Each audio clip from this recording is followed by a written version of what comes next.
policiers et il y a de quoi être vexé? Je pense qu'on est au-delà de la vexation aujourd'hui. On est dans l'incompréhension et dans la colère des policiers. Aujourd'hui, pour que notre pays puisse fonctionner et puis qu'on puisse vivre correctement, on a besoin des forces de l'ordre, on a besoin des gendarmes, on a besoin des policiers, on a besoin de pouvoir circuler en ville de manière sereine. Et les propos du président de la République ont jeté le trouble sur l'ensemble de nos collègues. Et évidemment, la réaction a été terrible. Voilà, donc aujourd'hui, on a mis en place une action qui est très largement suivie par l'ensemble des policiers, qui ne répondront plus qu'à l'urgence, c'est-à-dire aux crimes au délit flagrant et aux appels 17. Et pour le reste des missions, on les mettra en suspens. Aujourd'hui, on a demandé à être reçu par le ministre de l'Intérieur de manière assez rapide pour qu'on puisse s'expliquer avec lui sur cette situation-là. Et on attend du président Macron qu'il apporte un éclaircissement sur les propos qu'il a tenus. Dites, ça devient compliqué de faire votre boulot de policier, j'imagine.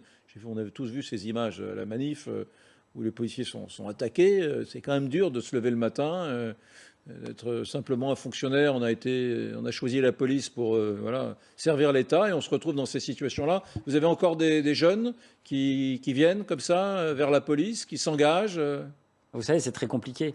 Moi, mon père était policier. Il avait comme rêve que je rentre dans la police. Aujourd'hui, je ne rêve pas que mon fils fasse une carrière dans la police nationale. C'est un métier qui devient tellement dangereux et tellement compliqué que voilà, on a énormément de mal à recruter aujourd'hui. Il n'y a plus d'envie. Tant qu'on ne redonnera pas des lettres de noblesse à ce métier-là, et puis qu'on reconnaîtra enfin la difficulté de l'exercice du métier, la dangerosité surtout aujourd'hui. Aujourd'hui, il y a une banalisation de l'agression du policier. On monte des guet-apens contre les policiers, on les agresse, on tente de les brûler, on les poignarde. Je veux dire, vous vous rendez compte, il y a encore des gens qui ont dit samedi que la manifestation s'était bien passée.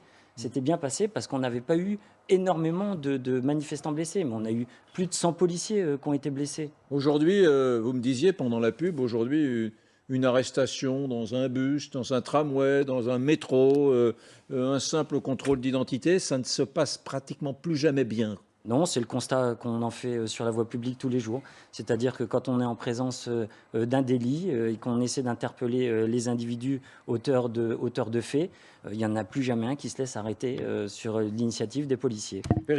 On n'a pas de langue de bois. Là, on fait des constats. À la télé, oui. Non, Entre vous, pas non. la télé, mais c'est pas du tout ça. On n'est pas à la télé, là, on est attendez, entre nous. Mais c'est dingue parce que les mêmes gens qui nous font les reproches qu'il y ait des blessés un samedi nous font les mêmes reproches que le samedi suivant, il y ait des magasins et des voitures qui brûlent. Ouais. Donc nous, le maintien de l'ordre... Non, mais attendez, la police nationale sait faire le maintien de l'ordre. Si demain on nous dit on arrête tous les black box, et on le fera, on les arrêtera. Seulement, il y aura des conséquences physiques pour les gens qui vont... Est-ce qu'aujourd'hui... Non, mais et les black blocs se victimiseront.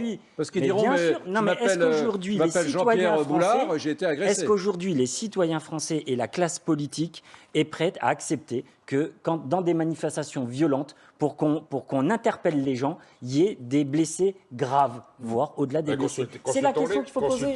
C'est la question qu'il faut poser. Si on a une réponse favorable à ça, moi je peux vous garantir que sur la plaque parisienne aujourd'hui, que ce soit les gendarmes, les CRS ou les compagnies d'intervention de la plaque parisienne, on sait faire le maintien de l'ordre. On sait arrêter les gens, on sait les interpeller.